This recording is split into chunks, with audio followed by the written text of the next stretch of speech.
அன்பு தமிழ் நெஞ்சங்களுக்கு ஆஸ்ட்ரோ தமிழ் ராஜாவின் அன்பான வணக்கங்கள். இன்றைய பதிவில் ஆழம் தெரியாமல் காலை விடாதே என்று சொல்வார்கள். அப்படி உங்களுடைய திறமை என்ன, உங்களுடைய உழைப்பு என்ன, உங்களுக்கு இருக்கக்கூடிய விஷயங்கள் என்ன அப்படின்றத தெரியாமல் உங்ககிட்டயே நிறைய பேர் போட்டி போட்டிருப்பாங்க. எதிரிகளாக மாறியிருப்பார்கள். சூழ்ச்சி செஞ்சு உங்களே வீழ்த்தலாம்னு நினச்சிருப்பாங்க. உங்களுக்கு பல வாய்ப்புகளை தட்டி பறிச்சிருந்திருப்பாங்க. அப்படிப்பட்ட எதிரிகளும் கடனும் நோயும் அழிந்துவிடும் தருணம் இது. காரணம் குரு மற்றும் செவ்வாய் பவருடைய சேர்க்கை. யாருக்கு? தனுசு ராசி மூல நட்சத்திரத்தில் பிறந்த உங்களுக்கு தாங்க இந்த பலன்கள் நடக்க போது. எப்போ என்ன அப்படின்றத விரிவாக பார்க்க போகிறோம். பதிவை ஃபுல்லாக பாருங்கள். மேலும் நம்ம சேனலில் மூல நட்சத்திரத்தில் பிறந்த உங்களுக்கு சனிவனுடைய வக்ர பேச்சு பலங்களை பதிவிட்டாச்சு. பார்க்கல என்ன சேனலில் போய் பாருங்கள். கண்டிப்பாக உங்களுக்கு யூஸ்ஃபுல்லாக இருக்கும். மறக்காம நம்ம சேனலை சப்ஸ்கிரைப் பண்ணிங்க. கூடவே தர பெல் ஐக்கானை ப்ரெஸ் பண்ணி வச்சுக்கோங்க. தனுசு ராசி மூல நட்சத்திரத்தில் பிறந்த நண்பர்களே, முதல்ல உங்களுடைய தனுசு ராசிக்கு அதிபதி குரு பகவான் 6ஆம் இட ரிஷபத்தில் இருக்கிறார். நட்சத்திராதிபதி அதாவது மூல நட்சத்திர தனுசிற்கு 10ஆம் வீட்டில் இருக்கிறார். ஸோ 10ஆம் வீட்டில் இருக்கக்கூடிய கேதுவை குரு பகவான் 6லிருந்து 5ஆம் வரை பார்த்து கொண்டு இருக்கிறார். ஸோ குருவுக்கு கேதுவுக்கும் ஆல்ரெடி தொடர்பு இருக்குது. இந்த நேரத்தில் ஜூலை மாதம் 11ஆம் தேதி மேச ராசியிலேருந்து, அதாவது தன்னுடைய வீட்டிலேருந்து செவ்வாய் அப்படியே பயிற்சி அடைஞ்சு குருவோடு இணைகிறார் 6ஆம் வீட்டில். அப்படி 6ஆம் வீட்டில் குரு சேர்க்கை, குருவும் செவ்வாயும் சேர்க்கை ஏற்படுகிறது. 10ஆம் வீட்டில் உங்களுடைய நட்சத்திராதிபதி கேதுவான வந்திருக்கிறார். அவருக்கு குரு பார்வை கிடைக்குது. ஸோ ஆக மொத்தம் குருவோடு செவ்வாய் இணைவு, குருவினுடைய பார்வை கேதுவுக்கு கிடைக்குது. ஸோ இந்த அமைப்பில் மூல நட்சத்திரத்தில் பிறந்த உங்களுக்கு முதல்ல எதிரிகள், கடன், நோய் இந்த 3 பிரச்சனையும் தீரும், குறையும், மறையும். எந்த விஷயத்தில் அப்படின்னு கேட்டால், முதல்ல இந்த திருமண வாழ்க்கையில் தேவையில்லாத ஒரு கடன் பிரச்சனை ஏற்பட்டிருக்கும். திருமண கடன், கல்யாண கடன், கண்டிப்பாக அது குறையும், மறையும். திருமண வாழ்க்கையில் தேவையில்லாத எதிரிகள் தொந்தரவு அப்படின்ற ஒரு விஷயங்கள் ஏற்பட்டிருந்தால் அது சரியாகும். அதே போல் திருமண பந்தத்திற்கு பின்பாக குழந்தை பிறப்பிற்கு ஏதாவது ஒரு குறைபாடு இருக்குது, ஏதாவது ஒரு பிரச்சனை இருக்குது, ஏதாவது ஒரு தடை இருக்குது, இன்னும் குழந்தை பாக்கியம் கிடைக்கலன்னா அந்த நோய் பிரச்சனை சரியாகும். சரிங்களா? உங்களுடைய மாமியார் வீட்டு வழிகள் இருக்கக்கூடிய பிரச்சனைகள் படிப்படியாக குறையும். அந்த வீட்டில் இருக்கக்கூடிய எதிரிகள் அல்லது துரோகிகள் இடம் மாறி சென்று விடுவார்கள். இரண்டாவது, இந்த 2 வீலர், கார், வண்டி வாகனத்தின் ரீதியாக வாங்கின கடன் அல்லது அதன் ரீதியாக ஏற்பட்ட பிரச்சனைகள் குறையும்.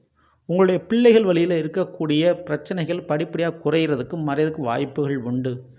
சகோதர சகோதரி வழிகளில் சில தொந்தரவுகள் இருந்தால், சங்கடங்கள் இருந்தால் அது மறையும்.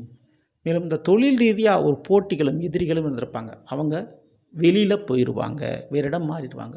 இதுவரை உங்களுக்கு உங்களுடைய உழைப்புக்கு ஒரு கம்பெனியில் வேலை பார்த்துட்டீங்கன்னா கிடைக்காத அங்கீகாரம், கிடைக்காத வாய்ப்புகள் இனி கிடைக்கப் போகுது.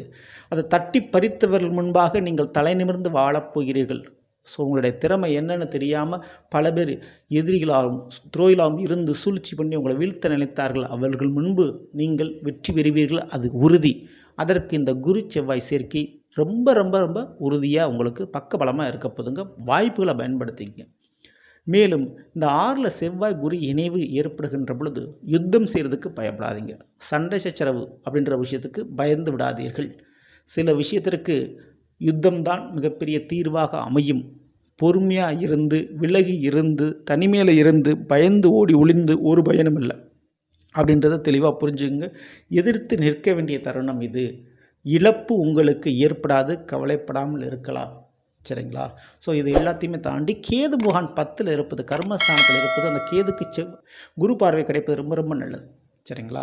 ஸோ அதனால் உங்களுடைய ஆயுளுக்கும் மன ரீதியான பிரச்சனைகளுக்கும் ஒரு பிரச்சனையும் வராது, பயப்படாமல் இருக்கலாம். மேலும் இந்த செவ்வாய்க்கு பார்வைபலன் உண்டு.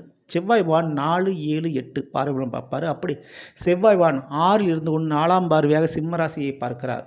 சூரியனுடைய வீட்டை பார்க்கறதுனால அரசாங்க சம்பந்தமான விஷயத்தில் உங்களுக்கு சாதகமாக சில முடிவுகள் வரும். இரண்டாவது, 7ஆம் பார்வையாக அவர் விருச்சிக ராசியை பார்க்குறார். உங்களுடைய ராசிக்கு அது 12ஆம் வீடாக அமைகிறது. இதன் ரீதியாக பயணங்கள் பலனுள்ளதாக அமையும். எதிர்பாராத திடீர் பயணங்கள் அதிகரிக்கும். 8ஆம் பார்வையாக உங்களை பார்க்குறாரு. ஸோ தனுசு ராசியை பார்க்குறாரு. சரிங்களா?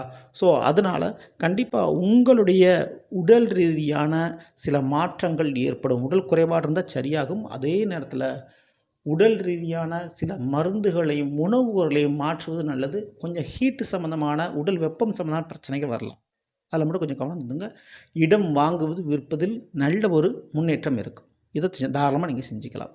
மேலும் குரு செவ்வாய் சேர்க்கை 6ல் ஏற்படுறதுனால முருகப்பெருமானையும் குரு பகவானையும் ஒரே நாளில் வணங்குவது அல்லது வியாழக்கிழமை என்று முருகப்பெருமானை வணங்குவது ரொம்ப ரொம்ப சிறப்பு. அந்த ஒரு வழிபாடை பண்ணிங்க. இந்த பதிவு பிடிச்சிருந்தா லைக் பண்ணுங்கள், ஷேர் பண்ணுங்கள், மறக்காமல் நம்ம சேனலை சப்ஸ்கிரைப் பண்ணி வச்சுக்கோங்க. அடுத்த பதிவில் சந்திப்போம். நன்றி, வணக்கம். அன்பு தமிழ் நெஞ்சங்களுக்கு ஆஸ்ட்ரோ தமிழ் ராஜாவின் அன்பான